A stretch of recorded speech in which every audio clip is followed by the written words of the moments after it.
அஸ்வின்ஸ் இனிப்பு காரம் பேக்கரி மற்றும் சைவ உணவகம். ஜனவரி 24ஆம் தேதி வரை தமிழக சட்டமன்ற கூட்டத்தொடர் நடைபெறும் என்று அறிவிக்கப்பட்டிருக்கிறது. சட்டமன்றத்தில் இன்று ஆளுநர் உரை புறக்கணிக்கப்பட்டிருந்தது. அதாவது ஆளுநர் வெளியேற்றம் செய்திருந்தார். தொடர்ந்து அந்த ஆளுநர் உரையை சபாநாயகர் அப்பாவு வாசிச்சிருந்தார். தொடர்ந்து அதிமுக வெளிநடப்பு செய்தது. இந்த மாதிரியான பல்வேறு விஷயங்கள் இன்னைக்கு சட்டமன்ற கூட்டத்தொடரில் நடந்திருந்தது.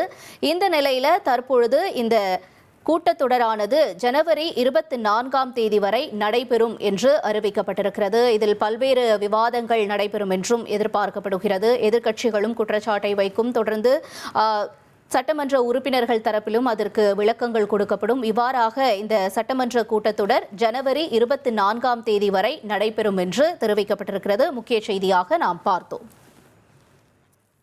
தொடர்ந்து நம்மோடு செய்தியாளர் தாயுமானவன் இணைந்திருக்கிறார். தாயுமானவன், இன்று இந்த கூட்டம் தொடர்ந்து இப்பொழுது வெளியிட்டிருக்கக்கூடிய இந்த முக்கிய செய்தி தொடர்பான தகவல்களையும் நீங்க பகிர்ந்துக்கலாம் தாயுமானவன். தமிழக சட்டமன்றம் இன்றைய தினம் கூடியது. 2026ஆம் ஆண்டுக்கான முதல் கூட்டம் இன்றைய தினம் தொடங்கிய நிலையில வழக்கம் போலவே கடந்த சில ஆண்டுகளாகவே ஆளுநர் உரையை ஆளுநர் RN ரவி புறக்கணித்திருந்த சூழல்ல இன்றைய தினம் ஆளுநர் உரையை அவர் புறக்கணித்து வெளியேறியிருந்தார். இதன் தொடர்ச்சியாக முதல் நாளான இன்றே அதிமுக உள்ளிட்ட பிரதான எதிர்கட்சிகள் அனைத்துமே கூட்டத்தில் இருந்து புறக்கணித்து வெளியேறியிருந்தாங்க. இந்த நிலையில தான் ஆளுநர் ரவி தரப்புல எதற்காக வெளியேறினார் என்பது தொடர்பான அறிக்கையும் வெளியாகி இருந்தது. இந்த சூழல்ல தற்போது சபாநாயகர் அப்பாவு தலைமையில அலுவல் ஆய்வு கூட்டம் என்பது தொடங்கி நடைபெற்றிருந்தது. இந்த அலுவல் ஆய்வு கூட்டத்துலதான் இந்த கூட்டத்தொடரை எத்தனை நாட்கள் நடத்த வேண்டும் என முடிவு என்பது செய்யப்பட்டிருக்கிறது.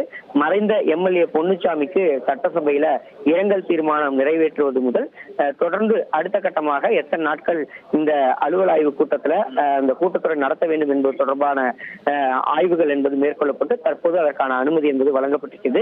அந்த வகையில 24ஆம் தேதி வரை இந்த சட்டமன்ற கூட்டத்தொடர் என்பது நடைபெற இருக்கிறது. 24ஆம் தேதி சட்டமன்ற கூட்டத்தொடரில் முக்கியமாக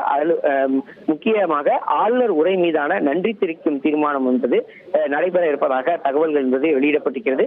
அன்றைய தினம் முதலமைச்சருடைய பதிலுரைக்கு பிறகாக இந்த கூட்டம் என்பது நிறைவடையும் என எதிர்பார்க்கப்படுகிறது. உங்களுடைய தகவல்களுக்கு நன்றி தாயுமானவன். அஸ்வின்ஸ் இனிப்பு காரம் பேக்கரி மற்றும் சைவ உணவகம்.